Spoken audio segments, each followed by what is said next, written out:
Craft clothes for men, and 924 leading retail stores from coast to coast present the world's most famous detective, Sherlock Holmes.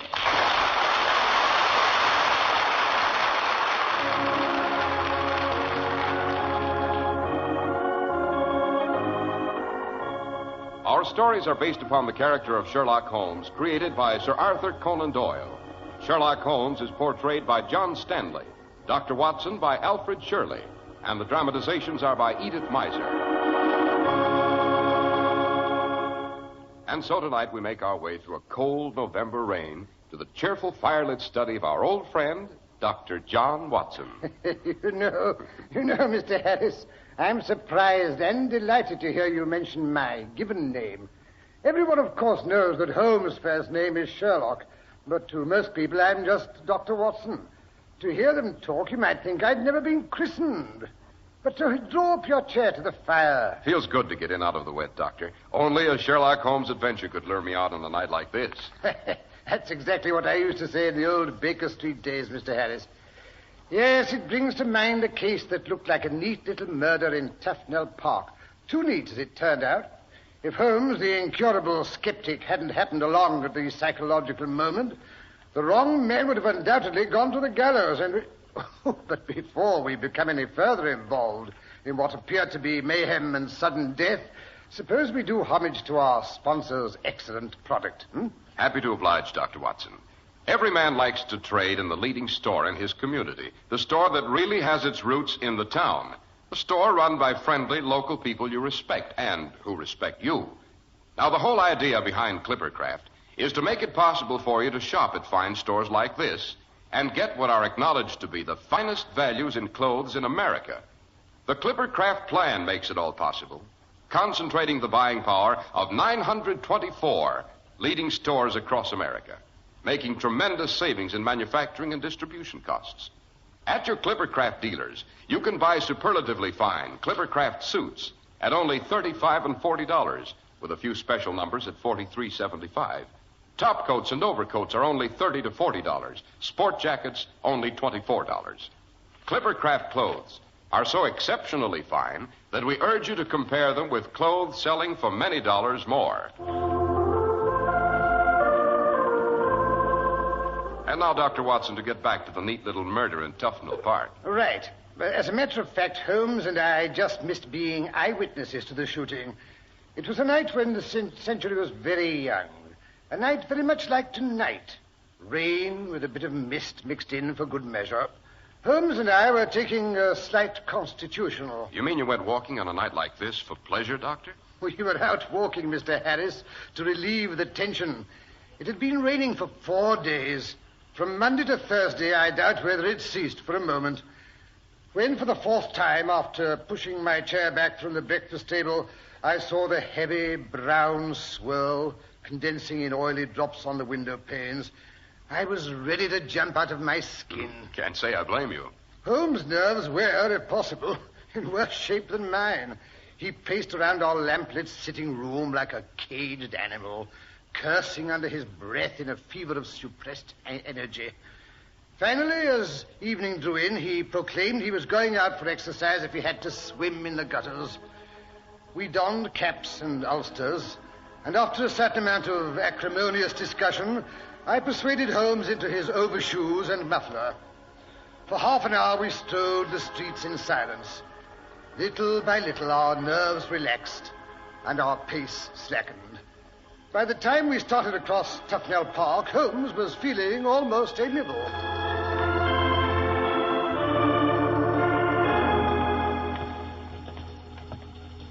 Nothing of interest in today's papers, I suppose, Watson? Oh, only news of the revolution, a possible war, and an impending change of government. Commonplace, my dear Watson. Yes, the London criminal's certainly a dull fellow. The thief or murderer could roam London on a night like this as the tiger does his jungle, unseen until he pounces, and then evident only to his victim. Well, there have been a few petty thefts. Petty thefts, pickpockets, and handkerchief snatches.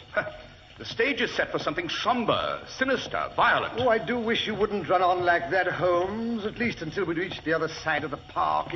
It's uncommonly dark in here tonight. Yes, I was wondering if you'd noticed that, Watson. There should be a street lamp along here somewhere. But either the lamplighters neglected to light it or... Hello, here's the lamppost. There's glass scattered on the pavement. The light's been put out. Watson, you heard that? It sounded like someone shooting. Let's be accurate, Watson. There were 2 gunshots. The second, I think, was particularly... Holmes, here comes a woman. She's running along the path. She's terrified. Help!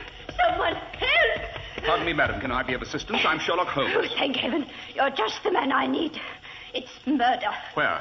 Up ahead there. There's an open circular space with a fountain and a yew hedge all around. I was walking towards it when I saw a man rise up out of the bushes. He shot at someone sitting on a bench in front of the fountain, and then he disappeared. In which direction? I don't know. Oh, please see if the man's hurt. I'll get a doctor. I'll be right back. It won't be necessary. My friend here is a medical man, and judging by your cap and cape, you're not unacquainted with the medical profession yourself. No, matron at the St. Pancras Infirmary. Excellent. Come with us. We may need your assistance. But shouldn't someone go for the police? We mustn't let the murderer get away. My dear Mrs. Sidney. My dear Mrs. Sidney, the first thing is to ascertain if it really is murder we're dealing with. Well, the first thing, Holmes, if you'll pardon my saying so, is to save the victim's life if we can. My dear Watson, for once I agree with you. Come along.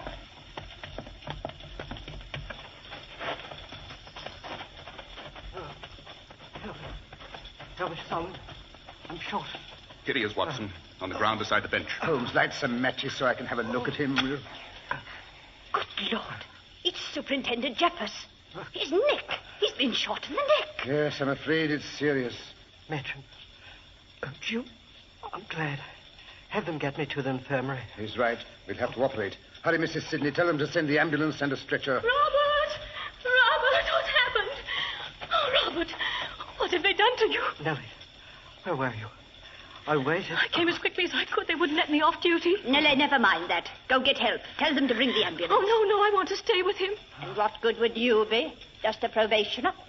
I'm the one he needs now. For the love of heaven, someone go. We've got to get the bullet out of him. He's bleeding internally. All right, I'll go, but oh, please don't let him die. Thinks she's a nurse. What does she know? What does she know about anything? Watson, any more wounds beside the one in the neck? Great Scott, no. That's enough, isn't it? But there were 2 shots. We heard 2 shots, Watson. Don't bother me now, Holmes. Can't you see I'm busy? He was sitting on the bench. The bullet entered from the front. The shot was fired from this direction. Well, that's right, Mr. Holmes. The man came out of the bushes from over there. He took 2 steps, and then I saw the flame spurt out of his revolver. Once or twice? Well, I don't... Well, that is, once. I'm sure it was only once. It was George shot me. Oh, George McGowan. I spotted his cap in the dark over there. Been shadowing me all afternoon. Thought I'd shaken him off, but I wouldn't have kept the appointment with Nellie. Knew I was in danger. The minute I saw his cap come out of the bush. Did he say anything? Did he threaten you? No, didn't say anything. Just shot me. What did his face look like as he came toward you? Leave him alone. Can't you leave him alone? That's right, sir. Don't try to talk. Save your strength. Oh, here comes the ambulance. Thank heaven for that. It won't be long now, This old man. way. He's in here. We brought the ambulance as close as we could, but the path is much too narrow. Never mind the excuses, Nellie. Bring the stretcher over here. Yes, ma'am. Come on, there. All right. Down, George. That's right, boys. Now, easy. I'll take the shoulders and the head. I brought a lantern. You keep away from him. You've done enough harm already. Now, come on. Carry him to the ambulance. Careful, keep out of step. Oh, his head, you fool. You've got his head lower than his feet. Watson, when you finished operating, be sure to save me the bullet. I'm not interested in adding to your grisly souvenirs. I'm not asking for a souvenir, Watson. I'm demanding evidence. Be sure I get that bullet. It's all my fault. I shouldn't have said I'd meet him here tonight. I knew old George had threatened Dr. Jeffers when he was released today. Who is old George, Miss Nellie? And what did he have against the superintendent? Well, nothing, really. George McGowan is just a tragic old man who drank too much and couldn't get on with his family. His daughter stood it as long as she could. And then she had him committed. I see. The first few days were pretty bad. He had DTs, you know. And he kept yelling for his revolver to protect himself. Fortunately, Dr. Jeffers had taken the gun away from him when old George arrived. That's when he first took a dislike to Dr. Jeffers. And even after he was better, he went on hating him. Is Dr. Jeffers generally disliked? Oh, no, he's wonderful. That is, well, I suppose he is strict. But you have to be if you're in charge of a place like St. Pancras. You wouldn't by any chance be prejudiced. Well, perhaps I am, just a bit. It's a secret. But, well, Dr. Jeffers and I are engaged to be married. Yes, I gathered as much. Tell me, Miss Nellie, does anyone else suspect this attachment? Oh, no, I'm sure no one does. Dr. Jeffers was most particular. None of the other nurses should find out. He said it would be bad for hospital discipline. I see. Tell me, what did Dr. Jeffers do with Mr. McGowan's revolver when he took it away from him? Oh, he put it in the safe. That's what they always do with the patient's valuables when they arrive. They're handed back, of course, when the patient is discharged. You say George McGowan was discharged today? Yes, sir, at 10 o'clock this morning. Did Dr. Jeffers return his revolver? Oh, no, sir.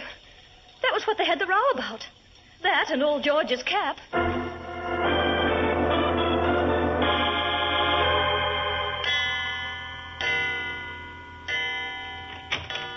Hey, there you are. I've been waiting this half hour for me discharge. Well, here it is, George. And how many times do I have to tell you to take that cap off when you're in the house? I'm wearing my bonnet because I'm ready to go. Very well, then. Let's see you go straight home. No dropping in at any pub on the way, mind you. Eh? Well, what are you waiting for? For you to give me back my pistol. Don't you think you're better off without it? Who's to be the judge of that? I brought it with me from Grasky. Well, you're not going to get it. And if you're going to stand here arguing, take off that dirty cap. It's no dirty cap. It's my fine Scotch bonnet. Mr. McGowan tartan it is. I've kept it on in the presence of better men than you be. That will do, George. You are not allowed to talk to the superintendent like that. Oh, ain't I? Matron, you and your nurses may be daft over this doctor, but you better look out for old George. I'll get even with Mr. Superintendent Jeffers if it's the last thing I do.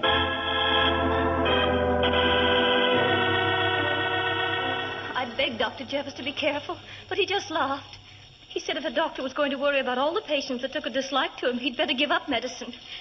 Oh, do you think they'll be able to save his life? Dr. Jeffers, I mean.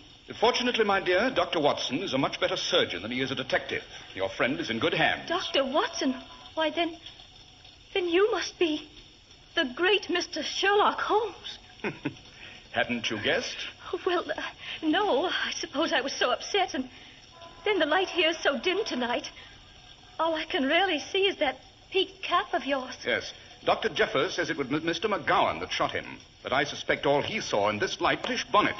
I rather imagine that was why the street lamp was extinguished. Of course.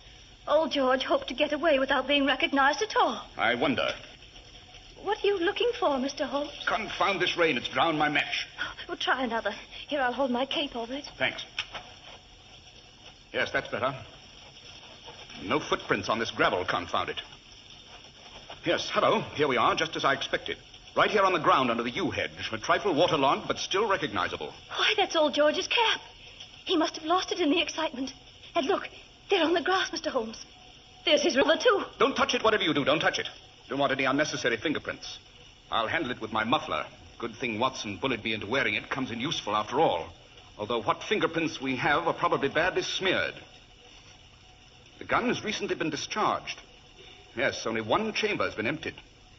Interesting, very interesting. But, Mr. Holmes, Dr. Jeffers had only one wound. Quite right. 2 shots were fired, however. I heard them myself. But I don't understand. I'm not sure I do either. That is, not entirely. But I have a few rather definite suspicions which I shall endeavor to confirm. How will you do that, Mr. Holmes? By means of some experiments with this revolver and with a bullet Dr. Watson is even now removing from the neighborhood of your fiancé's jugular vein. Yes, suppose we get along to St. Pancras Infirmary. I'm counting on you to procure me some rather important information. Anything I can do, Mr. Holmes, anything at all. You can look through the files and get me Mr. McGowan's home address. I think a visit to his daughter is indicated.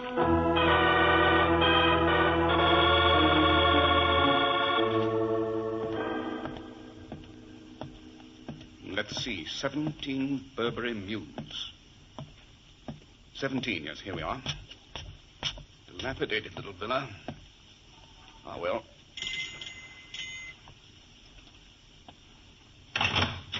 What do you want? Miss McGowan, I presume? I wonder if I might speak to your father for a moment. No, you can't. You needn't be afraid I've come to harm him. In fact, I think if you'll let me talk to him now before the authorities arrive... Once you're too late, Holmes. You'll not be playing ducks and drakes with the law this time. Well, if it isn't Lestrade, the super snooper of Scotland Yard. You can laugh, Mr. Sherlock Holmes, but this is one time we don't need your assistance. I'm here to arrest George McGowan for the murder of Superintendent Jeffers of St. Pancras Infirmary. You mean to say he's dead? No, but from what the matron tells me, he will be before morning. So I've come to arrest his murderer. Don't you think you may be underrating both Dr. Watson and myself? How so? The superintendent may pull through, and it's just possible McGowan is not the man who shot him. Oh, no? Superintendent Jeffers saw him. The matron says you found McGowan's cap and revolver, a Webley six-cylinder, on the scene of the crime. What's more, I've got the bullet they took out of Jeffers' neck. Possibly. But what makes you think the bullet was fired from that particular revolver? Well, it's the right size and caliber. That's enough for me. Furthermore, the young nurse tells me you made off with the gun and the cap. I'll thank you to hand him over. So sorry, but I can't, you know. Not until I've conducted a few rather important experiments. So, obstructing the law, that's what it is. You've overstepped yourself this time, Holmes, and no mistake. I'll have a warrant sworn out for you first thing in the morning. Aren't you forgetting the real purpose of your visit here? What's that? The apprehending of your so-called murderer, Mr. George McGowan. I don't need you to remind me of a duty. Now then, miss, tell your father I want to see him. Immediate. Well, you can't. But why not? Because he didn't come home.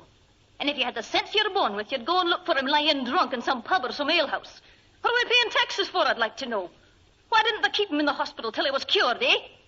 And why don't you smart Alex mind your own business, either both of you? It seems Miss McGowan has put us both in the same class.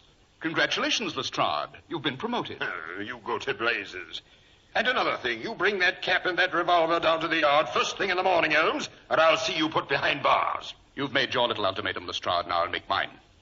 You bring that bullet they took out of Dr. Jeffers' neck around at 221B Baker Street before midnight tonight, or I'll make you the laughingstock of London. Oh, that's bluff, pure bluff. Possibly. Look here, Lestrade.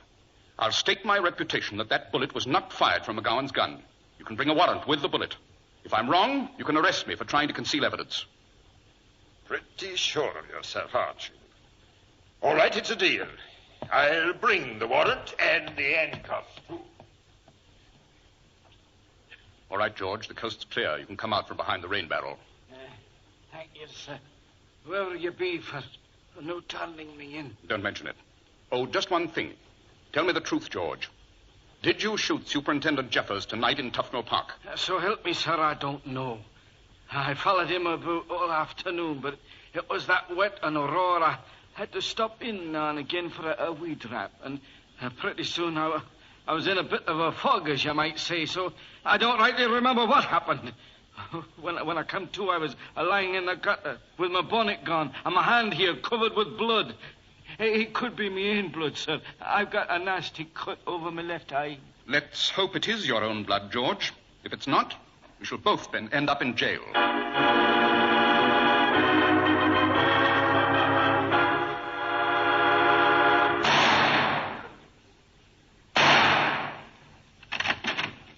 Holmes, what in the name of common sense do you think you're doing? Shooting? Yes, that's obvious. I may say it was obvious the moment I turned the corner of Marybone Road. What's the idea of target practice this hour of the night? This is not target practice, Watson. You'll notice I'm shooting into a large cylinder filled with cotton wool. It's a little experiment whereby I hope to convince Inspector Lestrade that Baker Street is more sapient than Scotland Yard. Oh, that, if I'm not mistaken, is the minion of the law in person. Oh, I'll go down. Don't bother, Watson. I told Mrs. Hudson we were expecting a midnight caller. She'll let him in. Yes, 12 o'clock. Come in, Lestrade. Come in, your promptness itself. Well, Holmes, I've brought the bullet and the handcuffs. Fair enough. Now, here, take this chair here by the microscope. I'll turn the lamp up a little higher. Now then, if you'll give Dr. Watson the bullet he extracted from Dr. Jeffers' neck and allow him to place it under the lens. All right, but no hanky-panky, mind. Oh, really? By the way, Dr. Watson, how is the victim? Did you pull him through? Well, I'm glad someone is interested. I left Dr. Jeffers resting quietly, thank you. Holmes never thought to inquire. My dear Watson, I have every confidence in your medical ability. No, what I'm really curious about is the pattern of the marks on this bullet. Pardon me while I focus the lens. Yes, now let's see. I thought so. I thought so. He may know what you're talking about, Dr. Watson, but I'm completely in the dark. How about you? I'll confess, Lestrade, I'm quite frequently in your predicament. But it's all so childishly simple. This bullet could not possibly have been fired from George McGowan's revolver. The bore patterns are entirely different. Oh, what's he raving about? Here, look in the microscope while I explain in words of one syllable. I'm looking. Go ahead. Notice the pattern of lines, whorls, and scratches on that bullet. Fix them well in your mind. All right, I'm doing it. A few years ago, Lestrade, I persuaded Scotland Yard to take up the science of fingerprinting. Fingerprints are now recognized as the one sure method of identification. No two sets of fingerprints can possibly be alike. Granted. I'd like to introduce you to the science of ballistics. Oh, what's that? Every gun that's capable of firing a bullet leaves on that bullet a pattern of its own. A pattern that's as individual as a man's fingerprints and as incapable of duplication. Now, Watson, if you'll dig one of the bullets fired from Mr. McGowan's Webley out of that cotton wool. All right. We'll have a look at it under the microscope. Here you are, Holmes. Lestrade, you've memorized the pattern made by the killer's revolver on the bullet. Now, have a look at this one, fired from old George's gun. Great Scotch, all right. They're different. Different as night and day. Therefore, the Webley did not fire the shot that was supposed to kill the superintendent, and McGowan is not the potential killer. But look here, Holmes, you just had a look at the second bullet yourself. What made you so sure earlier this evening that McGowan wasn't guilty? For one thing, the stage was too carefully set. Why was the street lamp extinguished? So Jeffers couldn't really recognize the person who wore McGowan's cap. Why were both the cap and the revolver left at the scene of the crime? To incriminate old George. Fortunately for him, McGowan was the one person who couldn't possibly have fired the Webley, because it was carefully locked in the hospital safe. But who could have taken it from the safe? Almost any of the officers of the hospital staff, I imagine. But how can we find out which one? By paying a return visit to the hospital, Lestrade. Whoever fired that shot will be quite chagrined to learn it wasn't fatal. I rather suspect a second attempt will be made on Dr. Jeffers' life in the very near future.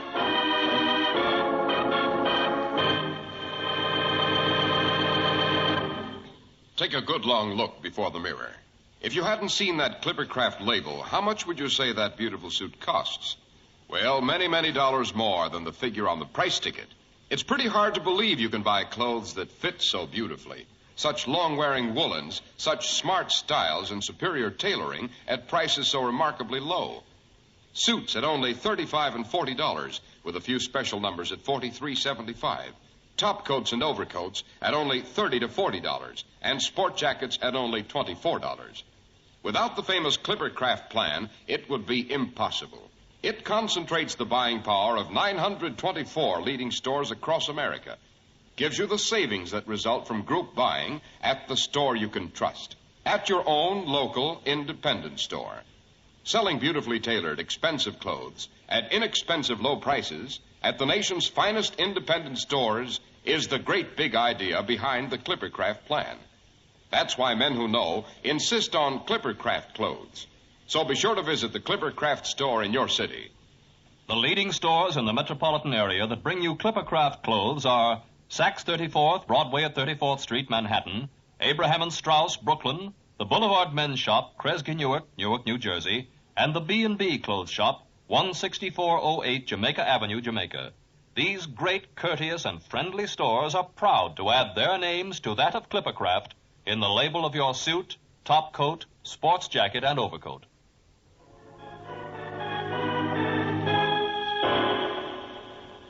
Watson, in which wing of the hospital have they put Dr. Jeffers? He's on the ground floor, over there to the left where the light is burning. Good. The window's partly open. We shall be able to stand behind those bushes and see in without being observed. Come along, Lestrade. Oh, I'm coming. Quiet, you two. Here we are. We can see over the sill. Nurse has her back turned. She won't notice. Everything seems to be quiet enough. Jeffers just moved his hand. He's coming out of the ether, I imagine. Color looks good. Quiet, the door's opening. It's the matron. She's coming in with a glass of something in her hand. I brought him some warm drink, nurse. Why don't you go have your supper now? There's a kettle boiling in the pantry. I'll sit with him for a while. The nurse is leaving. The matron's smoothing out the covers. Robert, can you hear me? He's opening his eyes. You are going to live, Robert. They saved you. I saw to that. I was the one that found you. If it weren't for me, you'd have bled to death. You were a fool to throw me over for that young nurse. Matron, life is like that. Couldn't help it. We love each other. Going to be married. Sorry. Don't worry about it. What is to be, is to be. Here, drink this. It'll make you feel better. Jeffers, don't touch that glass. What are you doing here? We came back to prevent your making a second attempt on Dr. Jeffers' life and to find out why you made the first. Watson helped Lestrade over the sill before he strangles himself. Yes, Matron, you've just given us the strongest motive that exists for murder. Jealousy. You think you're smart, Mr. Holmes. You can't prove anything. You'll never find my fingerprints on any revolver. And you'll never find the revolver. Mr. Lestrade here knows you can't convict anyone without proof. I think the contents of that glass will prove you tried to murder Dr. Jeffers. Take that glass away from her, Lestrade, quick, before she can empty it. No, you don't. Good Lord. She drank it, Holmes. She drank it herself.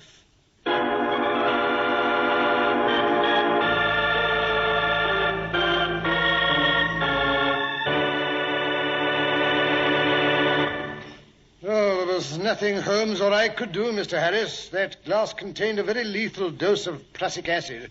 She was dead inside of 2 minutes. Good Lord. Tell me, Dr. Watson, when did Sherlock Holmes first suspect the matron of trying to kill Dr. Jeffers? Well, almost at once, or perhaps I should say from the moment we entered the circle of yew hedge that surrounded the fountain. You may not know it, Mr. Harris, but a good English yew hedge is as impenetrable as a brick wall, and much more impossible to scale. There was only one entrance to that circle, the one through which the matron ran practically into our arms. No one else could have passed without our seeing him. Consequently, no one else was in the circle with Dr. Jeffers when he was shot.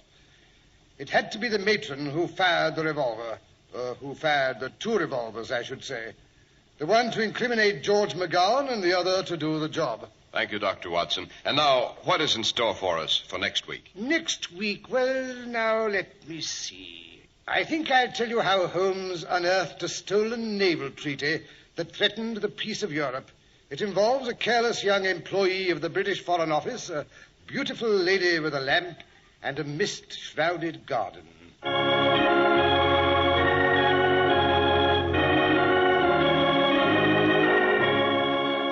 The makers of Clippercraft clothes and 924 leading stores from coast to coast have brought you another in the new series of broadcasts featuring the world's most famous detective, Sherlock Holmes. Sherlock Holmes is produced and directed by Basil Lochran, with special music by Albert Berman.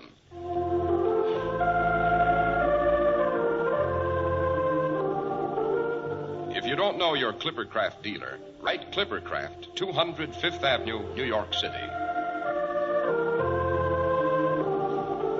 Be sure to listen next week to Sherlock Holmes in the case of the stolen naval treaty. If you'd like to attend the Sherlock Holmes broadcasts in New York, see your local Clippercraft dealer, and he'll tell you how to obtain your tickets.